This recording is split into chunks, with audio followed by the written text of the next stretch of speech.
muito boa noite para você. No entrevista coletiva de hoje, o assunto é a interdição parcial de 2 hospitais psiquiátricos judiciários aqui em Minas. A medida se baseia em leis e políticas antimanicomiais. Estão comigo a advogada criminalista, doutoranda e mestre em Direito Penal pela UFMG, Regina Juncal, e o professor de Direito Penal e Processo Penal no Centro Universitário UNA, Galvão Rabelo. A gente também conta com a presença do diretor de jornalismo da Band Minas, Murilo Rocha. Sejam todos muito bem-vindos, muito obrigada por estarem aqui com a gente. Então, foram interditados, parcialmente o Hospital de Custódia e Tratamento Psiquiátrico Jorge Vaz, de Barbacena, na Zona da Mata, e também o Centro de Apoio Médico e Pericial em Ribeirão das Neves, que fica aqui em BH. E essa medida atende à resolução da política antimanicomial, Como é que a gente pode avaliar esse fechamento parcial? Posso começar? Pode, boa fica noite, à vontade. Boa noite. Na verdade, a resolução do CNJ é de fevereiro do ano passado, Sim.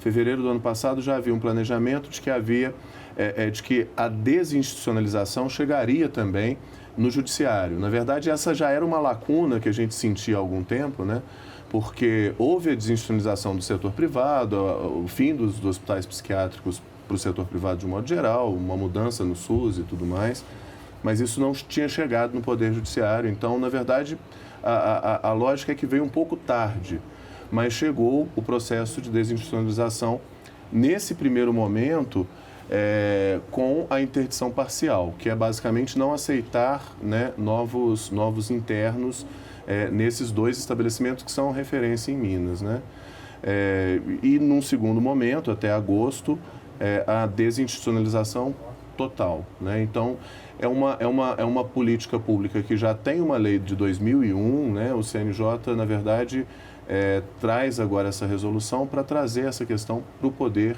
Judiciário, especificamente, para a medida de segurança, Eu acho que tem 2 pontos importantes, até para a gente entender do que se trata e por que é importante, essa interdição. São 2 pontos especificamente. O primeiro é o que é a medida de segurança, só para a gente entender, A medida de segurança, ela se contrapõe à pena. Então, ou seja, quando a pessoa comete um crime e aí ela entende o que fez, não tem nenhum transtorno mental presente, ela é submetida a uma pena. Se a pessoa tem um transtorno mental que compromete a capacidade dela, no momento daquela conduta criminosa, então ela vai ser submetida a uma medida de segurança. E isso é importante, essa diferença, porque quando é pena, a pessoa sabe quanto tempo ela vai ficar, Ou seja, o juiz fez a dosimetria e tem lá X tempo de pena, então eles sabem quanto tempo ele vai progredir, livramento condicional, saída, tudo isso é uma série de garantias que a pena tem, Da intervenção estatal, ou seja, o Estado pode ir até ali, até aquele quanto de pena.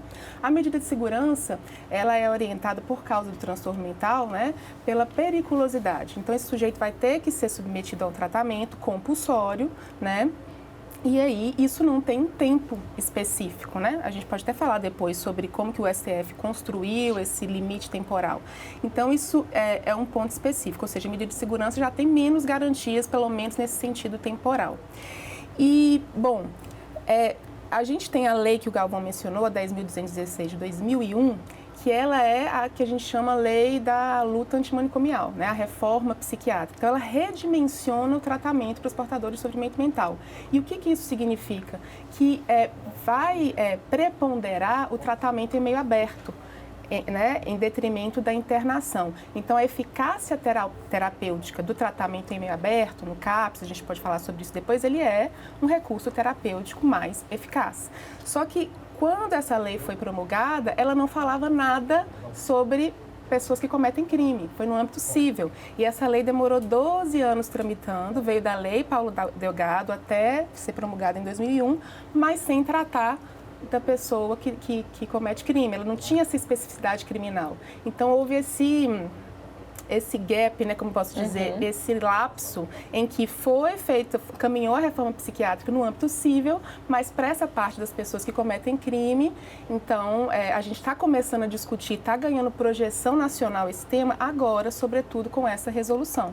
Então, ela é muito importante porque ela também coloca à luz a reforma psiquiátrica tendo que ser assimilada pelo direito penal. Agora, a minha pergunta é, a gente tem problemas graves no sistema carcerário brasileiro e, consequentemente, também no sistema carcerário que envolve pacientes com transtorno mental. Agora, o Brasil está preparado para fazer esse movimento? Em agosto é o prazo máximo, né? Está preparado para colocar esses presos que apresentam uma periculosidade, cometeram crimes, num sistema de saúde, né, normal? Assim, a gente tem esse preparo? É seguro? Acho que a pergunta que as pessoas se fazem é seguro essas pessoas estarem no sistema de tratamento de saúde mental normal, vamos dizer assim? Esse é desde quando se surgiu, né, esse Instituto de Medida de Segurança, sempre teve esse questionamento, tem mais de um século, né? Mas o que acontece? Primeiro, as pessoas cometeram crime, sim, mas quando a gente vê a situação dos hospitais psiquiátricos, por exemplo, vamos falar do Hospital de Barbacena. Em 2020, teve uma portaria, se não me engano, a 1068 do TJ aqui, e aí falou, olha, tem que fazer as avaliações psicossociais das pessoas que estão cumprindo medida de segurança, né? Sim. E aí, então, o pessoal do PAI-PJ, que é muito importante se diga, que é o programa pioneiro aqui no Brasil, né? O Programa de Atenção Integral ao Paciente Judiciário, ele, junto com o TJ, fez uma vistoria no Hospital de Barbacena. E aí, enfim, tinham 116 pessoas. Dessas 116, muitas com laudo de cessação de periculosidade positiva, ou seja, já era para ter saído. Tinha 116 agentes de segurança para um médico, né? Então tinha uma configuração que não era de saúde, era uma configuração de segurança.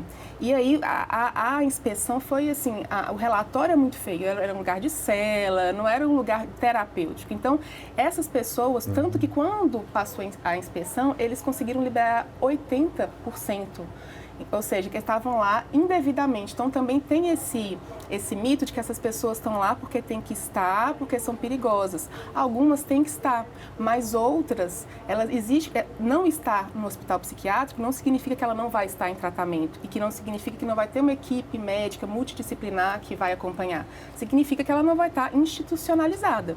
Basicamente, os que têm que estar, né, evidentemente, vão ser acompanhados numa medida institucionalizada, mas a realidade é que a maioria das vezes a institucionalização, ela, nas inspeções pelo menos, elas não se justificam. E aí teve uma interdição parcial e 6 meses depois o pessoal do PAI-PJ e TJ voltaram lá, eles conseguiram desinternar 80%, o que tinha acontecido? Estava lotado de novo. Né? Então, e várias pessoas com situações irregulares também. E é interessante essa questão porque, em grande parte, a gente vai pensar aí 116 pessoas internadas com constatação de cessação de periculosidade que não eram para estar. E a gente pensar no ambiente, há uma confusão porque, pela lógica do sistema brasileiro, a pessoa que ela tem um transtorno mental reconhecido, ela não cometeria crime, né? Ela, na verdade, não seria responsabilizada criminalmente, mas deveria buscar o tratamento. Então, o ambiente adequado seria um ambiente hospitalar, né? Você teria que ter um ambiente com condições de saúde adequado para promover esse tratamento. E, na verdade, muitas vezes, o ambiente que tem cela, que tem... parece trazer, na verdade, uma lógica mais próxima do sistema carcerário, do sistema prisional, do que propriamente o que deveria ser, né, o local adequado para o tratamento.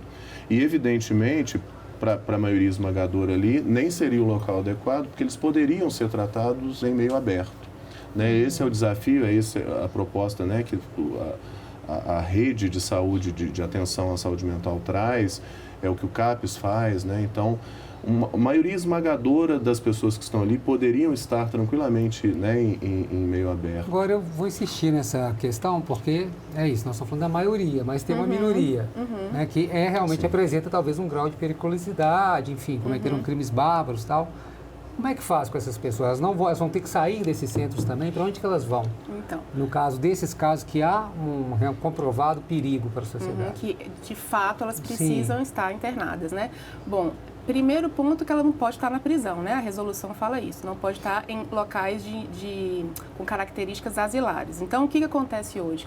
O CAMP, né, que é o Centro de Apoio Perícia Médica, né, e o Hospital de Barbacena, eles não suportam todo mundo, né? Não tem vaga para todo mundo. Então, as pessoas ficam esperando cumprir medida de segurança onde? Na prisão, que é o lugar ilegal, inadequado para esse cumprimento. Então, primeiro ponto, não pode mais ficar na prisão, não pode mais ficar nesses hospitais de custódia e tratamento psiquiátrico, nesses manicômios judiciários que a gente chama. Isso significa que elas vão ter que cumprir onde? Em leitos de saúde mental, em hospitais gerais ou no CAPS, né, que é o Centro de Apoio Psicossocial. Então, o CAPS tem CAPS 1, 2, 3, de acordo com a complexidade. Então, eles têm leitos onde tem lá médico disponível 24 horas, enfermeira, coisa que no Hospital de Barbacena, por exemplo, quando foi feita a inspeção, não tinha nem médico psiquiatra, tinha médico clínico geral, por exemplo. Então, essas pessoas vão para leitos de saúde mental em hospitais gerais ou para o CAPS. E tem que se investir, né, na RAPS, na rede de assistência. Isso que eu ia perguntar, a gente tem essa estrutura? Porque a estrutura já né? Por exemplo, cidadão comum já é complicado. Aí no CAPS, né, também sabe que tem problemas de lotação e tal. Por isso que eu fico perguntando se não é uma medida importante dentro da política antimanicomial. Porém, inviável no sentido... Mas se ela é viável mesmo diante da nossa realidade, né, de estrutura aqui do SUS.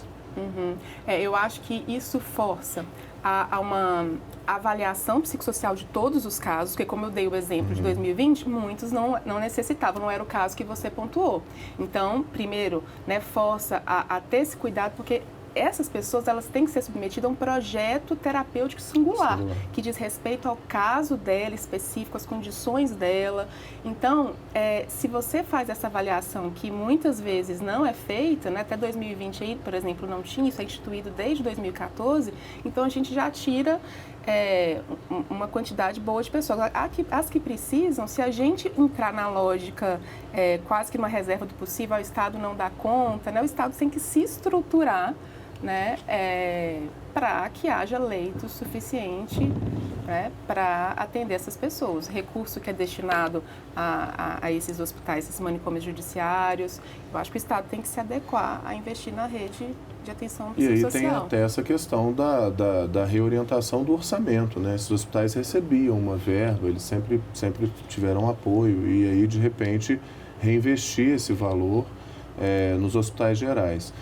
A própria resolução, ela prevê para casos, e fala com absoluta excepcionalidade, a internação, mas nesses leitos, né, de hospital geral e pelo tempo necessário para que a pessoa seja, para que um eventual surto, né, seja controlado, enfim. Estabilizado. Estabilizado, exatamente a palavra, estabilização.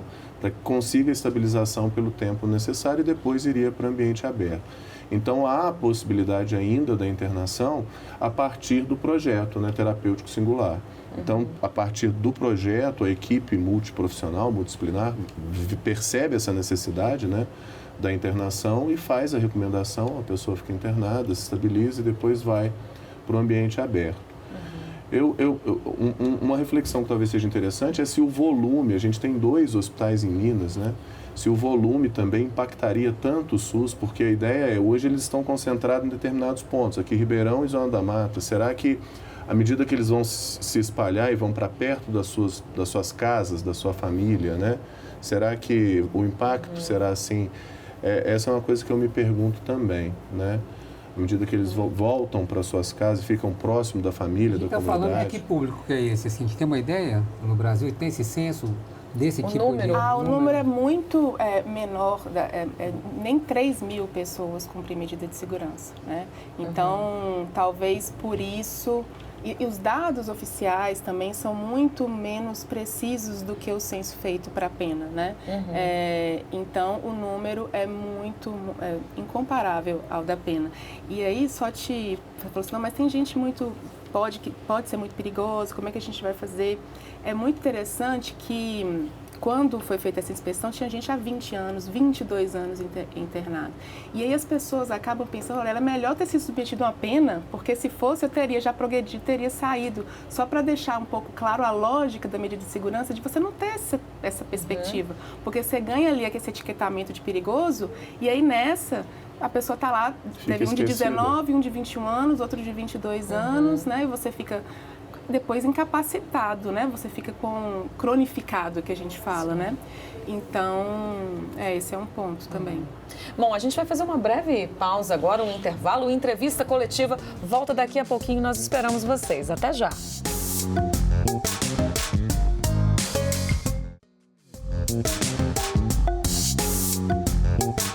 O Entrevista Coletiva está de volta, hoje trazendo aqui para o centro do debate a interdição parcial de hospitais psiquiátricos judiciários em Minas. Então, a gente voltando aqui ao assunto, né?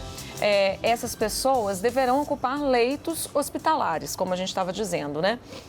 Muitas pessoas podem se colocar naquela situação em eu vou dividir um espaço se eu precisar de um hospital com uma pessoa, então, com um problema psiquiátrico e que cometeu crime. Quando a gente vê uma pessoa privada de liberdade, né, que precisa de um atendimento do hospital, a gente sabe que vai um agente penitenciário junto, por exemplo, né? Um policial. Como é que seria nesses casos?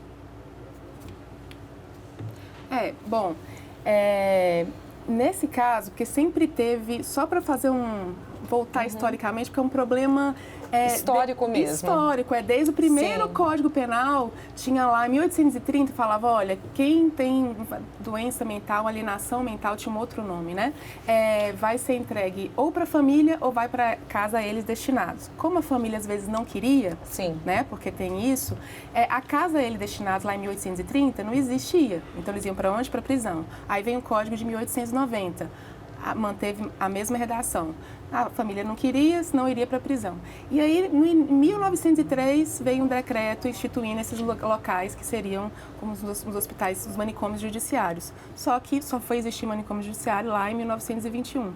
E aí, os hospitais psiquiátricos que tinham que receber, porque não existia manicômio judicial suficiente, não queria por causa disso que você falou. Fala, não, a gente não tem segurança, estrutura, as outras pessoas com transtorno mental não querem dividir, né, o leito. Então, isso, assim, é muito uma estigmatização, né, que a gente tem que redimensionar, né, assim, essa perspectiva de cuidado. E, inclusive, nos hospitais gerais são um leito de saúde mental, né? Então, assim, são leitos específicos de saúde mental. Então, você não vai estar com um problema que não seja de saúde mental, uma questão que não seja, né?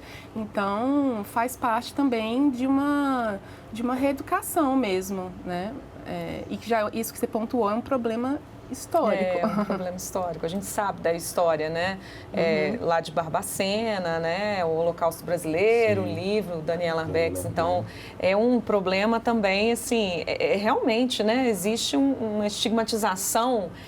Isso é muito disseminado na nossa sociedade ainda, né? Mas é importante pontuar isso que a Regina coloca, que são leitos reservados para a saúde mental. Na prática, os médicos até falam leitos de retaguarda de saúde mental, eles são leitos específicos, né? Porque eu sinto que também esse preconceito existe, as pessoas às vezes ficam, de certo modo, preocupadas com essa questão, né? E realmente é um leito específico para estabilização, porque vai requerer, né, uma atenção individualizada nesse processo de individualização. Um outro ponto talvez fosse interessante lembrar, a gente estava falando da lei da luta antimanicomial, 2001, nós tivemos o Estatuto da Pessoa com Deficiência também, que impactou muito nessa questão da saúde mental, né? Ele faz ele impacta especialmente no âmbito civil, muda essa concepção de proteção que a gente tinha, que na verdade era uma concepção de proteção de pensar a pessoa com deficiência mental como incapaz, na verdade, para proteger a sociedade, né? E não a própria pessoa. Então, tem toda uma reformulação desse modo de pensar a questão da saúde mental, que no âmbito penal parece mais difícil, né? E agora a gente está começando a enfrentar essa questão com essa interdição parcial. Perdão. Eu acho que é importante colocar o seguinte, que a pessoa que está submetida à medida de segurança, a intervenção estatal está justificada por tratamento, não é punitivo como a pena. Então, a gente fala, mas ela é perigosa, ele quer ficar num ambiente tranquilo, mas assim, não é pena, não é castigo.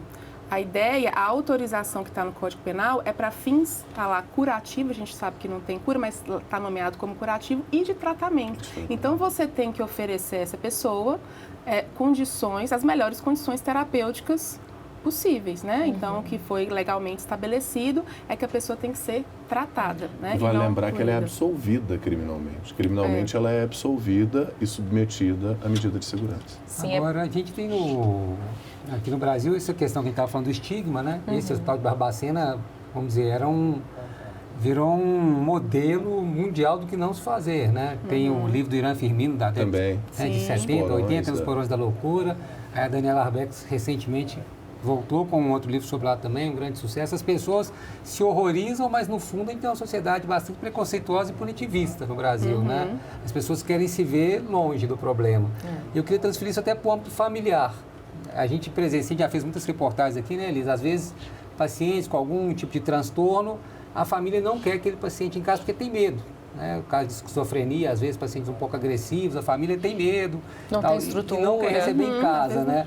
Aí qual que é essa... Vocês percebem também essa relação a familiares também? Eles são abandonados, às vezes, pelos familiares? Sim, com certeza. E assim, é muito difícil para o familiar também, né? E aí a gente tem que pensar como que a estrutura, a rede de saúde mental é importante, porque se a pessoa ela tem uma aderência ao tratamento, à rede de saúde, ao CAPS, ao CERSAM, muitas vezes essa pessoa, se ela vai ter uma crise, um surto, por exemplo, se ela está amparada pela rede, isso pode ser antevisto, assim, ela dá sinais que alguma coisa não está bem.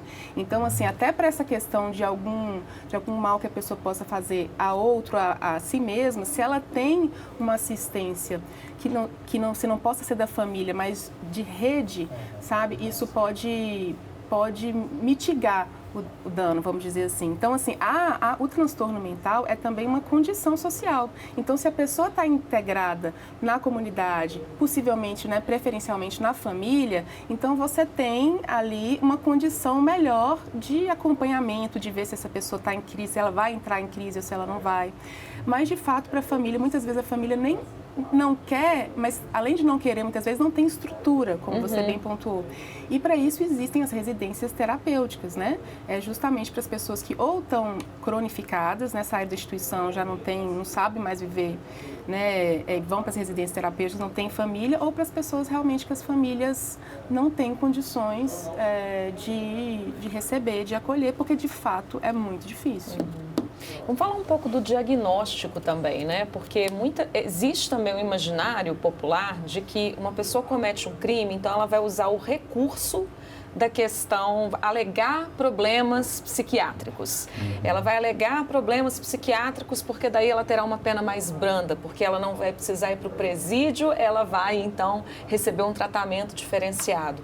Então, como é que se dá esse diagnóstico, muitas vezes, né? E como trabalhar isso também junto à população? Essa é uma questão que eu acho curiosa, porque eu acho que no Brasil isso acontece pouco, né? A gente vê muito isso em série norte-americana, em filme, mas é porque no Brasil a medida de segurança é muitas vezes tão pior que a prisão, que eu acho que as pessoas têm um pouco de receio de pensar em buscar a medida de segurança como alternativa. A pena, ela tem essa garantia que a Regina coloca, né? Você tem um tempo, é quantificado, você tem possibilidade de progressão, você tem possibilidade de saída, você tem possibilidade, né? E a medida de segurança não. É feito um diagnóstico, é feito muitas vezes um prognóstico, né, de periculosidade que a pessoa...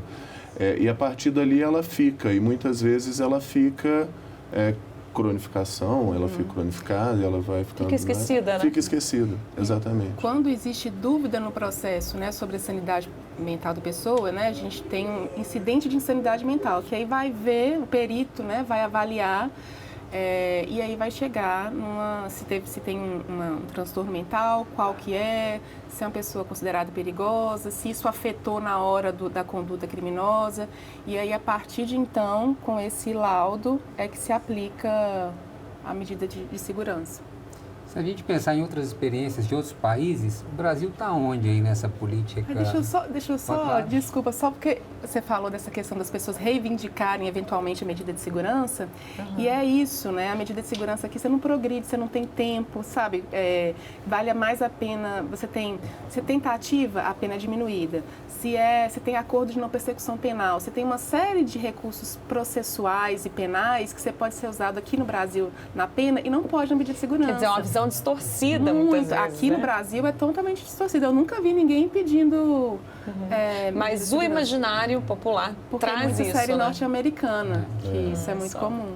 Agora, isso que eu estava falando, onde que o Brasil está situado? É um país que está avançado nessa discussão, na aplicação, ou ainda a gente está considerado ainda um país atrasado nessa política aí de tratamento antimanicomial? O Brasil... E qual seria um país exemplo, por exemplo? Vocês conhecem a legislação, assim, podem falar. É muito inevitável a gente falar de reforma psiquiátrica e não falar da Itália, né? Então, o Basaglia, Franco Basaglia, foi a referência na Itália, foi justamente quem esteve aqui no Brasil em 1979, foi lá em Barbacena e falou, olha, isso aqui é o Holocausto, né? Deu o nome ao livro depois. Então, a Itália é um país pioneiro, mas olha que interessante, ela é um país pioneiro na reforma psiquiátrica, ou seja, em redirecionar o tratamento em meio aberto, entender que a lógica comunitária é mais interessante, mas até pelo menos 2017, a reforma psiquiátrica deu certo, não existe nenhum hospital psiquiátrico lá, mas existia manicômio judiciário. Por quê? A discussão no direito penal não acompanha a discussão na sociedade. Da reforma psiquiátrica para... A gente está falando aqui, hospital psiquiátrico, não existe só manicômio judiciário, certo? Existe hospital psiquiátrico para outras pessoas que não cometeram crimes. Então, isso avança, que é uma medida cível, mas o penal, ou seja, ninguém... Foi uma Mariana Assis, que foi uma pesquisadora que foi lá e fez o trabalho dela lá, que se assustou. Ela foi estudar a reforma psiquiátrica e pena e descobriu que lá ainda existia isso. Então, se lá está assim, aqui... A gente tem um longo caminho ainda, né? De muitas discussões, análises e adaptações, com certeza. Muito obrigada pela participação de vocês aqui, né? Por clarearem um pouco esse tema para a gente. O Entrevista Coletiva vai ficando por aqui. Nós voltamos no próximo sábado. Você fica agora com o Jornal da Band. Uma ótima noite.